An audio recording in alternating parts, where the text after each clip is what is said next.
par de semanas, hace un par de meses, que venimos tratando la epístola del apóstol Pablo a los colosenses. Y el versículo 2 es parte de la introducción del saludo del apóstol Pablo a los colosenses, a los de Colosas. En la primera parte él se había presentado: yo soy Pablo, siervo de Jesucristo, para que todos me conozcan.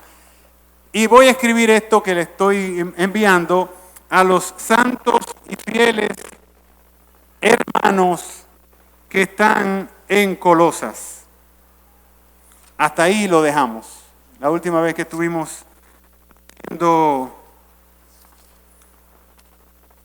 este ejercicio,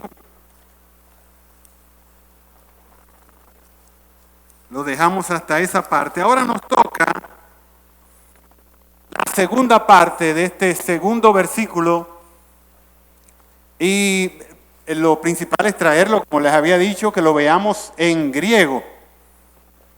¿Verdad que sí? La semana pasada, como prácticamente no tuvimos público, estaba bien concentrado, digamos, el público, por el asunto del campamento y esas cosas. No tuvimos tampoco la oportunidad de gráficas, de tenerlo visual, y tampoco pudimos grabarlo. Por eso hoy estamos haciendo ese mismo ejercicio, un poquito más de profundidad, porque le di muchas oportunidades al público para que transmitiera y estuviera con nosotros en el miércoles pasado, pero en esta ocasión no hay chance, porque tenemos mucho material por estudiar. Entonces nos quedamos en la segunda parte, en donde se puede ver adelfos, hermanos, en Cristo. Ese es el versículo 1. Nos quedamos acá. En Kai, aquí habla de esta expresión que es la 5481. No sé si la pueden ver con números ahí, ¿verdad? ¿Qué dice ahí? ¿Y cómo se lee en griego eso?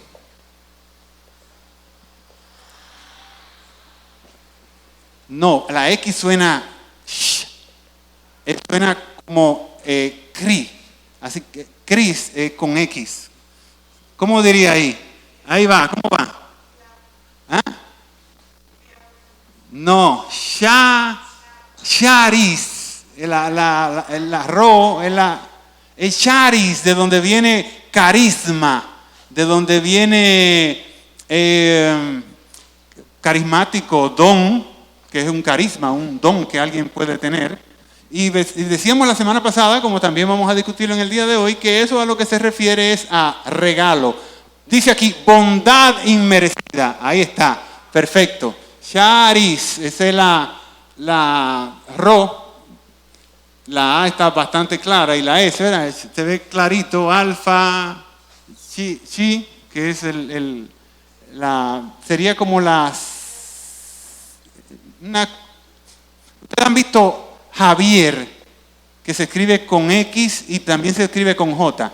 Es de ahí, de por ahí que viene. Es lo que nos queda del griego en el latín. Y en muchas ocasiones se pronuncia sh. De la misma manera, esta palabra, aquí sí la conocen, ¿verdad? Es la sh con R, que sería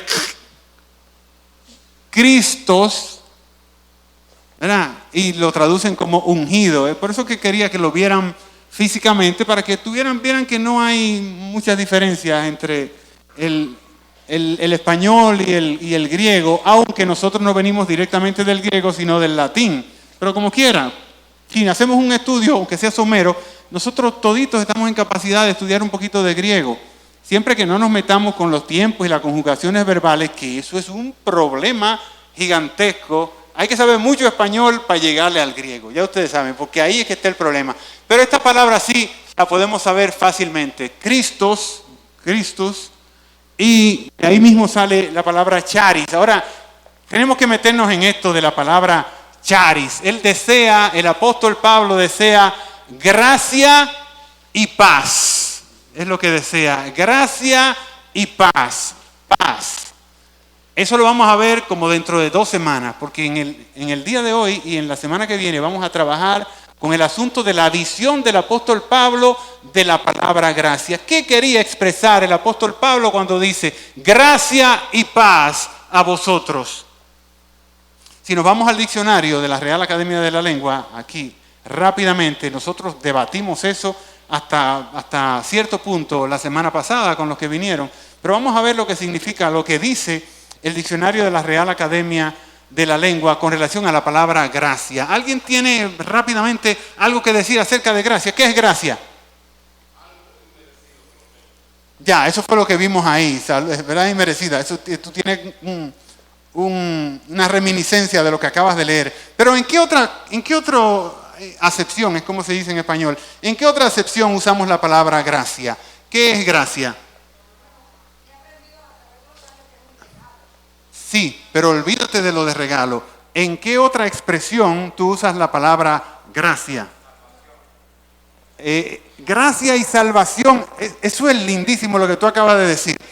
Pero no es lo que yo quiero escuchar.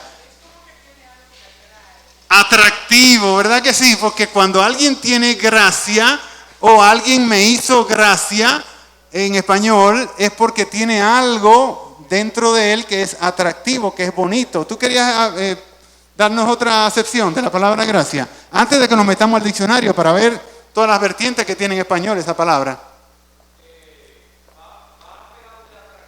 Ajá.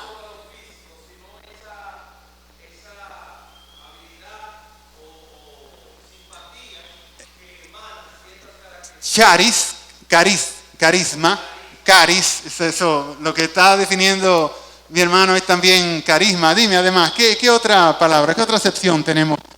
Mirando la palabra gracia. El conjunto de cualidades, el conjunto, la caja de cosas con las que uno viene, o viene un animal o un ser, cual que sea, tiene ese conjunto de cosas que nosotros también podemos decir que tiene gracia. Vamos a ver lo que dice. Atractivo. Sí, la cajita, el estuchito, donde viene todo eso, eso es la gracia también. Dice en la primera acepción que tiene la Real Academia Española de la Lengua acerca de la gracia es cualidad o conjunto de cualidades, lo que decía mi hermana, que hacen agradable a una persona, a un animal o a la cosa que lo tiene, que lo porta. Es el conjunto esa es la cajita de esas cualidades que alguien o algo o un animal tiene que nos hace que sea bonito, que sea atractivo. Es la gracia. El tipo tiene gracia. El apóstol Pablo usa este sentido también. Cuando en una de sus cartas, no recuerdo ahora, debí escribirlo para tenerlo ya bien, cuando dice que tu palabra sea con gracia. ¿Verdad que sí? Él no está diciendo que tu palabra sea con el don inmerecido o con... No, ¿verdad que no? Lo entendemos claro. El apóstol Pablo usa la palabra gracia más de 90 veces en sus 13 cartas. Dije 13. Más de 90 veces en sus 13 cartas. O sea, para que vean lo familiarizado que estaba el apóstol Pablo con este vocablo y lo interesante que resulta para nosotros estudiarlo, porque lo vemos desde diferentes ópticas, desde diferentes tópicos. Segunda acepción, atractivo independiente, que no tiene que ver con la hermosura, un atractivo que no tiene que ver con la hermosura de algo o de una persona o de las facciones de esa persona, que se advierte en la fisionomía de algunas personas. Y nosotros decimos, el tipo es feo, pero tiene su gracia. Independientemente de lo físico, una persona tiene su sal, podemos decirle. El tipo nació como tiene su sabor, su sabrosura, tiene su sal, tiene su gracia, independientemente de la hermosura, porque también puede ser muy hermoso y el tipo tener o la mujer tener su gracia independientemente de ello. Es el don o favor que se hace sin merecer nada en particular. Un favor que yo le haga a alguien, no esperando nada de él, es una gracia que le hice.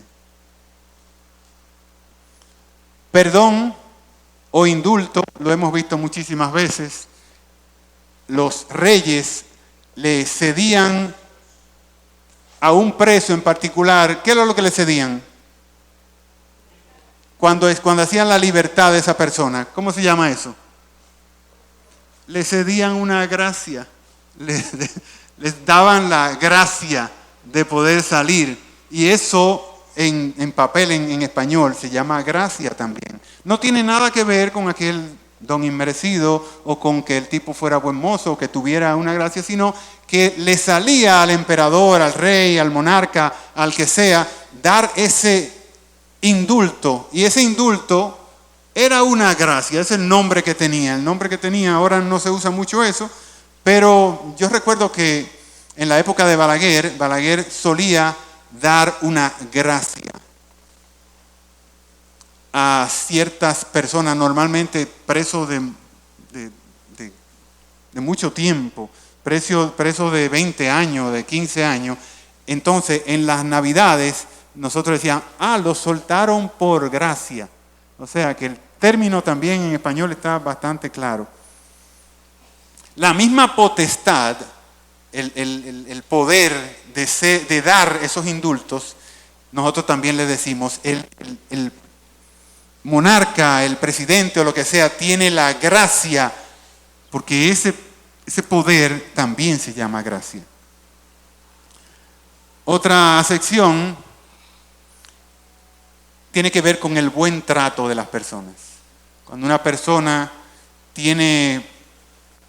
se maneja bien, tiene facultades hermosas en cuanto al trato con otra persona, eso también se llama gracia. La habilidad de que alguien ejecute algo, ¿cómo se llama? Que alguien haga las cosas rápidamente, fácilmente y que no le cueste casi ningún esfuerzo. A Michael Jordan, por ejemplo, jugar basquetbol. Tienen esa gracia, también se llama gracia. Esa habilidad que algunos traen de fábrica, que no tiene que hacer muchas cosas para hacerlo lo que les toca hacer y que lo hacen lindo, lo hacen con gracia. Eso también el diccionario lo señala como gracia. La benevolencia, la amistad con alguien, también se llama gracia. El apóstol, en la carta a los hebreos, un versículo que nosotros usamos mucho, para alcanzar gracia en el oportuno socorro. Tiene que ver con eso, con alcanzar la benevolencia y tener la amistad de alguien. No tiene que ver con la gracia per se que uno está recibiendo, sino el encontrarse debajo de la amistad de esa persona, en el círculo de la benevolencia, de que esa persona quiera lo bueno para ti. Eso también el diccionario lo consigna como la palabra gracia. Finalmente, como les decía, tiene 8 acepciones. La capacidad de alguien o de algún animalito o alguna cosa para hacernos reír, ¿cómo le decimos a eso también? Gracia. Una persona que puede decir lo mismo que yo estoy diciendo ahora, pero que cuando lo dice la gente se ríe, es porque lo dijo con gracia. El tipo tiene gracia. Hace las cosas para que los otros se rían. Tiene la capacidad de hacernos reír. Eso es una condición muy rara en el ser humano, pero si nos acercamos a los animalitos pequeños, casi todos tienen esa facultad de que cuando uno se acerca a un pequeño animal y aún a los niños pequeños, es muy difícil que uno deje la cara seca, arrugada, fruncida, sino que cuando uno se acerca a un niño, casi en automático, él no tiene que hacer nada porque él es el niño. Igual el animalito, el perrito, el gatito, no sé, cualquier mascota, uno se acerca a ellos y le brilla, destellan esa cosa que se llama gracia. Tengo en mi poder, en la noche de hoy, lo había dicho la semana pasada, Algunas acepciones que el diccionario consigna, los diccionarios bíblicos consignan la palabra gracia. Y tengo algunos diccionarios. Voy a hacer lectura de uno de que debe ser muy importante para nosotros. ¿Te acuerdas que lo mencioné? El diccionario de nuestro hermano Alfonso Locual. ¿Cómo define Fonchi gracia? Es de los más exhaustivos, miren. Tengo no solamente el de Locual, tengo el del Mundo Hispano, que lo tengo conmigo allá en la oficina. Tengo el del Diccionario de Jerusalén. Tengo el de Douglas Tenney, que es un clásico para los que van a estudiar. El Diccionario Pastoral, que ese está en internet. Y finalmente, en el Pastoral tiene 3 páginas y pico definir esa palabra. O sea, ese es el que deberíamos leer y estudiar para definir claramente en términos bíblicos lo que es la palabra gracia. Y finalmente también tengo el Diccionario Adventista, que también aparece en las redes. Si te pone diccionario bíblico, aparece en una serie. Yo hice acopio de algunos de los que creo que son más importantes. No quiere decir esto que estos sean los únicos, ustedes saben, pero desde que me topé con el de Fonchi Locual, dije, este es el que vamos a usar, por razones obvias.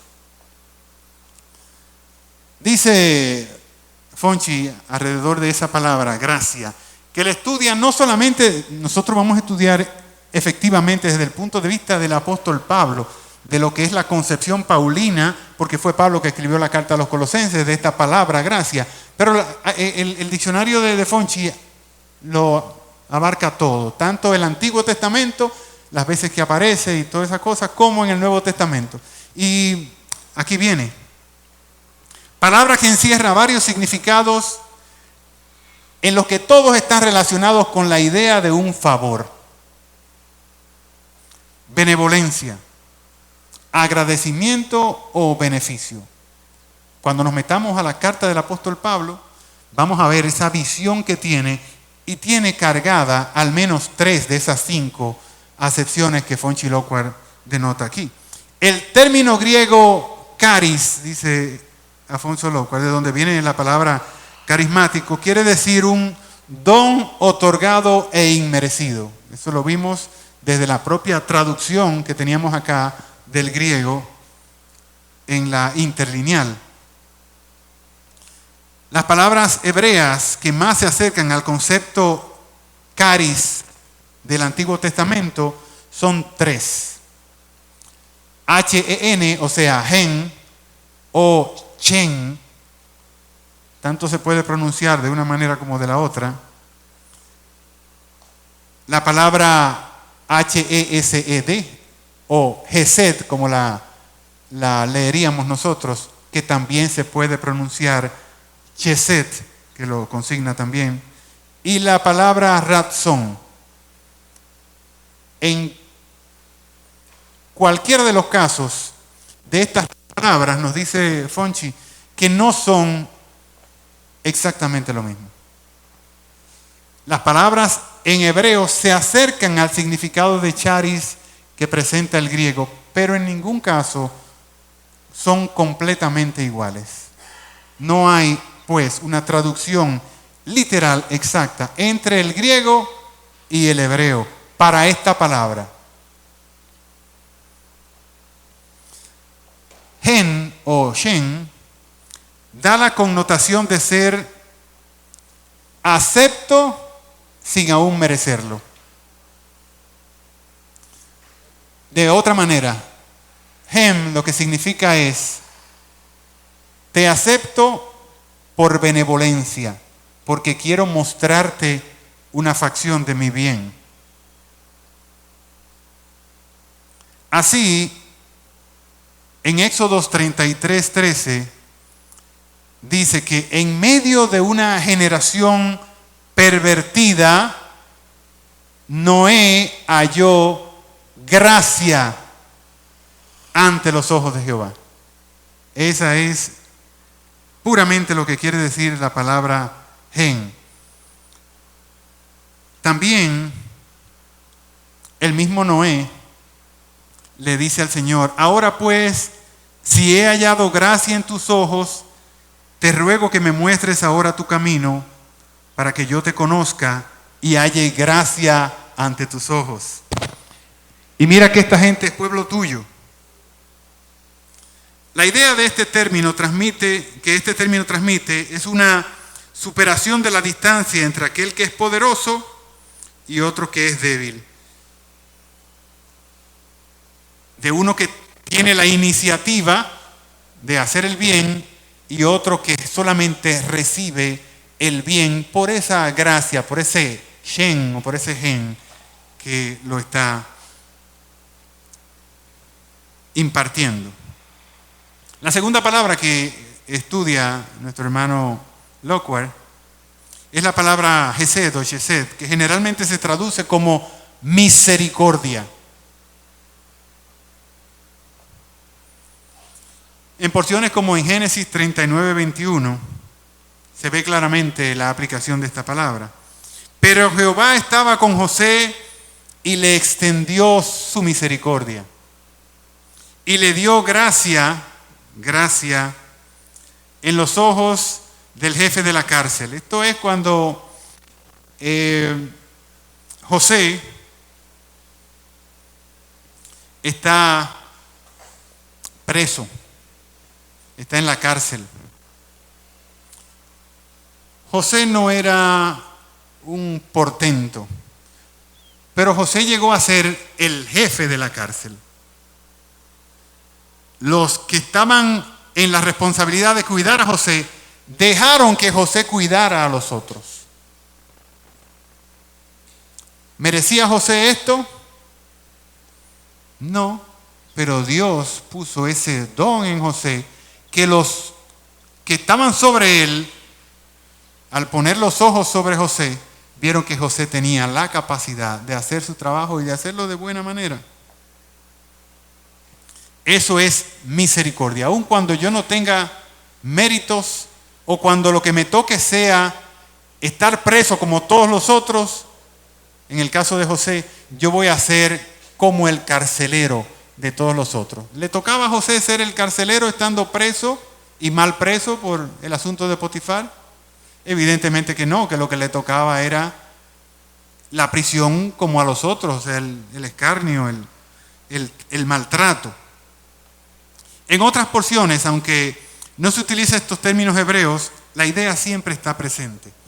Como cuando Dios dice en Oseas, yo sanaré tu rebelión, los amaré de pura gracia.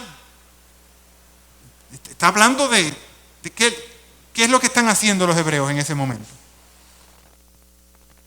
Rebelándose.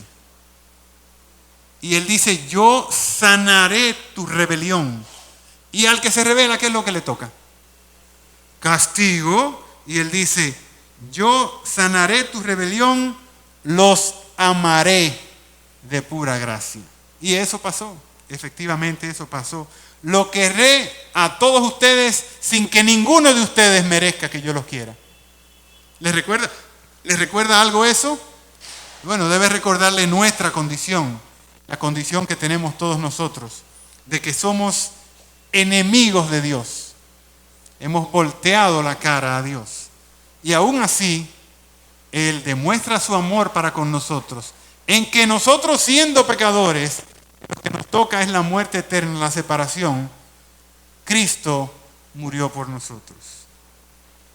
La última palabra que se expresa en hebreo es la palabra ratzon y se utiliza para señalar aceptación. Se aleja de regalo, pero cae dentro de la gracia cuando alguien acepta incondicionalmente. Acepto incondicionalmente, de buena voluntad. Y esto lo vemos en el caso de Lucas, en el capítulo 2, versículo 14, cuando los ángeles vienen a los pastores en la noche en la que nació nuestro Señor Jesucristo y dice, gloria a Dios en las alturas y en la tierra paz, buena voluntad para con los hombres. Esa gracia ahí es los acepto. de buena gana los recibo, aun cuando ustedes efectivamente no están haciendo nada grato para nosotros. Cuando los ángeles cantan gloria a Dios en las alturas y en la tierra paz, buena voluntad para con los hombres. Hay que señalar que la palabra charis, ya en griego, expresa varias ideas en la cultura griega, según el contexto. Y aquí la primera habla de la actitud de un hombre o del mismo Dios para inclinarse hacia los hombres a actuar de manera benevolente, queriendo impulsar a los hombres a las buenas acciones, a las cosas que son buenas dentro de su propio espíritu. También señala, como Agapite ve, el favor mismo que la actitud del que la da concede al que la recibe. Ese favor apunta también hacia la belleza que se produce en el donante como consecuencia de dar y de aceptar.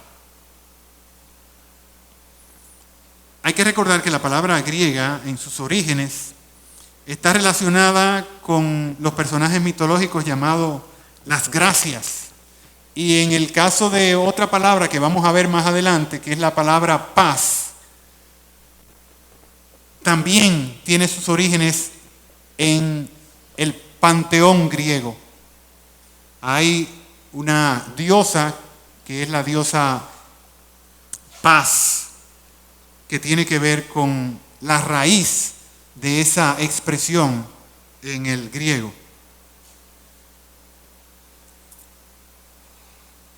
Gracias eran las que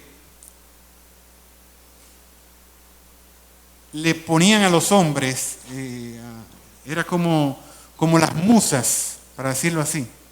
Las musas traen inspiración a los hombres, ¿verdad que sí? Traen música, poesía, pero las gracias hacían que los hombres fueran atractivos, que las mujeres fueran bonitas, que tuvieran virtudes, ¿verdad?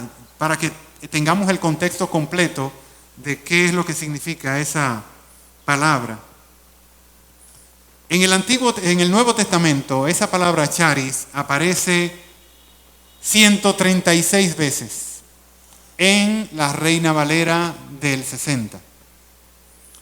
Ha disminuido en la Reina Valera del 90 a creo que son 118. Y en las versiones más modernas, como la NBI, la traducción viviente, apenas llegan a 80. ¿A qué se debe eso? No lo sé. Pero la verdad, nuestro hermano,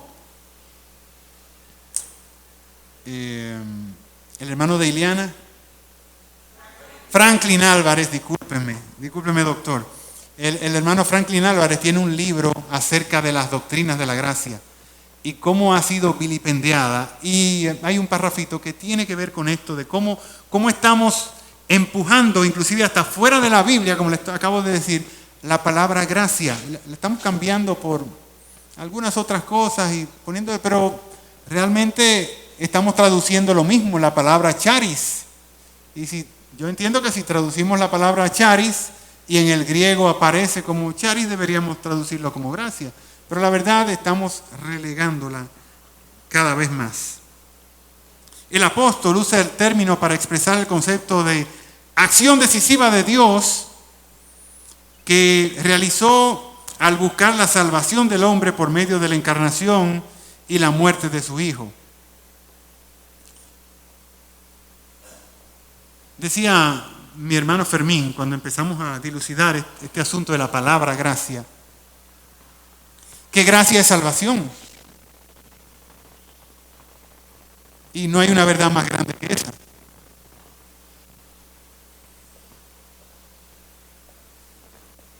Gracia es Cristo.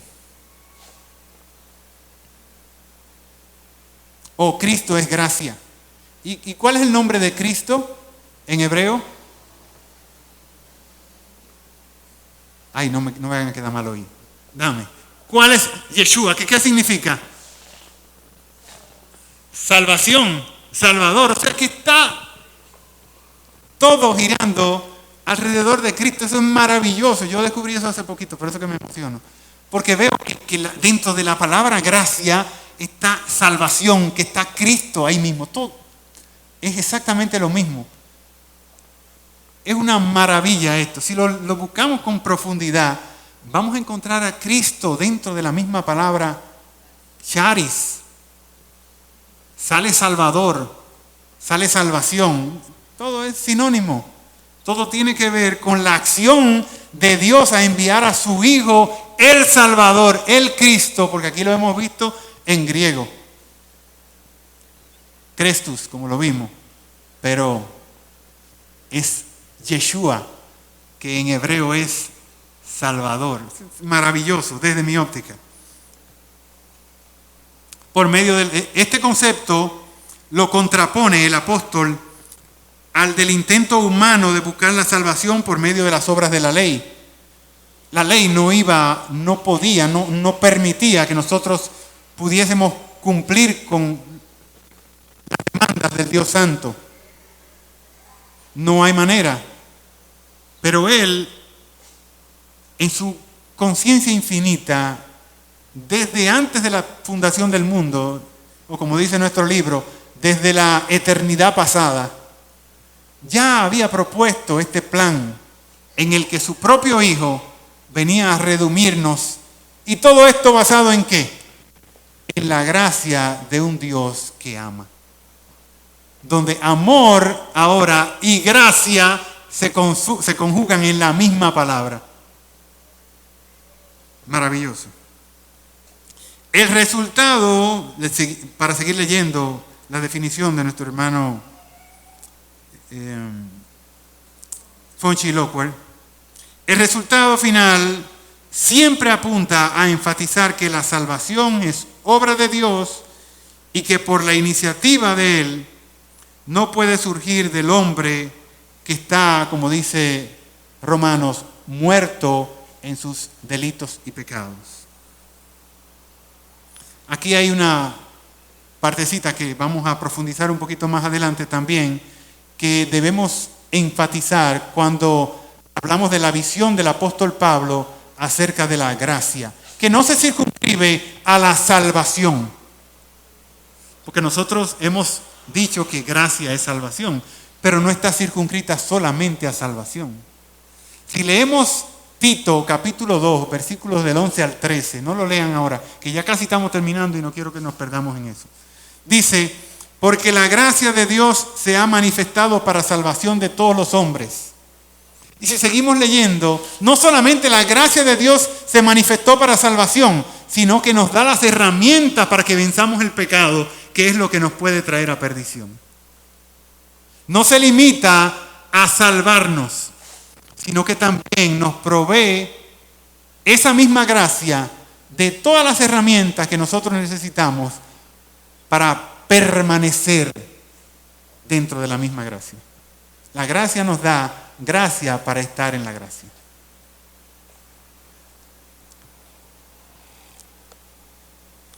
Contraposición, dice von Schillocher, ¿qué contraposición hay entre la ley y la gracia? No solamente el apóstol Pablo, dice Schillocher, sino todo el Nuevo Testamento.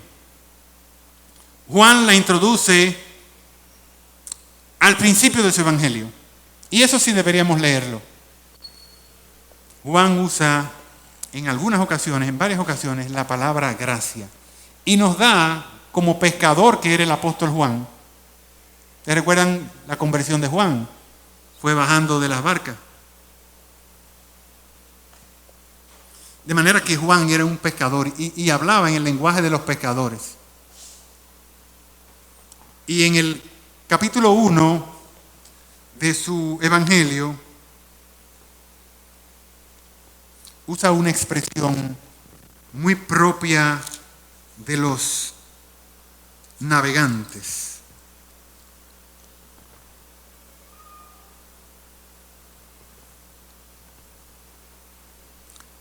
Versículo 16. porque de su plenitud tomamos todos. Y gracia sobre gracia. La idea que quiere transmitir el apóstol Juan en esta expresión, que sin duda es lo más lindo que yo he visto. Cristo es pleno. Él es el que llena todo en todo. Pero de su plenitud nosotros podemos tomar para nosotros. Pero nosotros lo podemos tomar. Oye, qué expresión tan chula. Gracia sobre gracia. Y es como, ustedes han visto como las olas del mar rompen en el acantilado, sobre todo cuando hay tormenta y eso. Lo vimos hace poco, que la gente se iba para la avenida del puerto y esas cosas para ver las olas chocando contra el arrecife. Y el apóstol Juan, como pescador, nos trae a esa idea de que Cristo es como esa ola en la que choca y nos llena. Pero no se ha escapado esa ola, todavía no ha reventado. Cuando hay otra atrás que choca también, y gracia sobre gracia. Eso es maravilloso.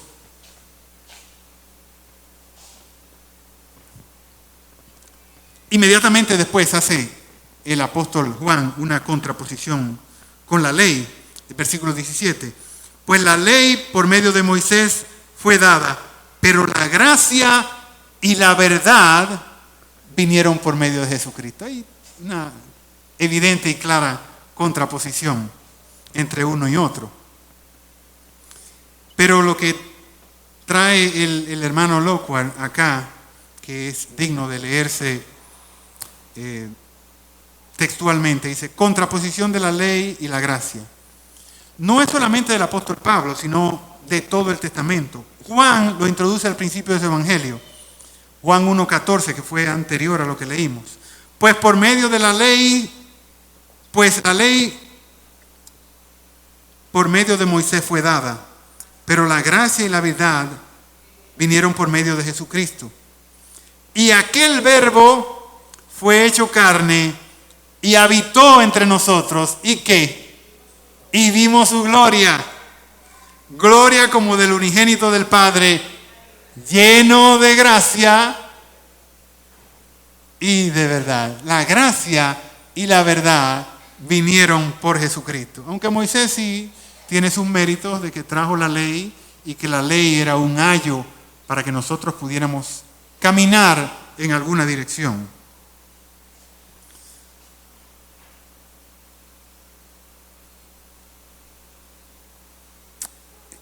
Rápidamente, el Nuevo Testamento utiliza la palabra gracia para indicar un don de Dios mediante la cual habilita a una persona para actuar por encima de sus condiciones y circunstancias naturales. Ya hemos visto que nosotros podemos usar la gracia para condiciones naturales que nosotros tenemos como personas, o que alguna cosa tiene como dentro de sus virtudes, Pero cuando el Nuevo Testamento apunta a la gracia de Dios, apunta a algo que está por encima de la condición natural de la persona. Porque en el Nuevo Testamento, siempre que se habla de la gracia, se va a referir al pecador. Por eso es que es tan evidente la relación que hay entre la gracia y la salvación.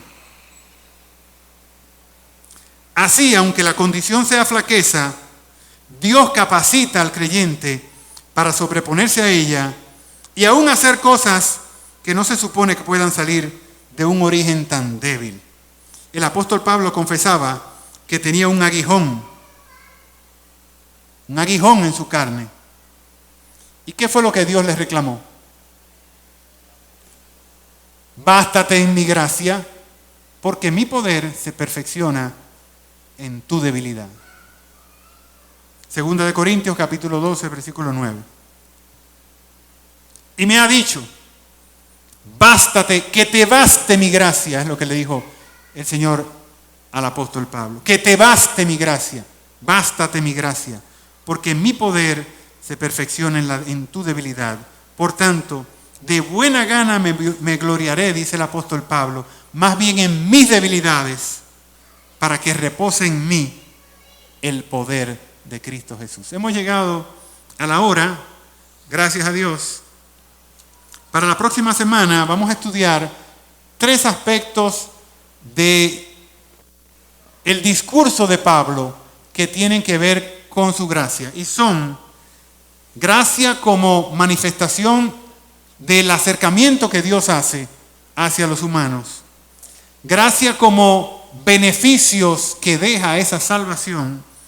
Y gracia como el carácter gratuito, inmerecido, que esta gracia deja en nosotros. Muchas gracias, que Dios les bendiga.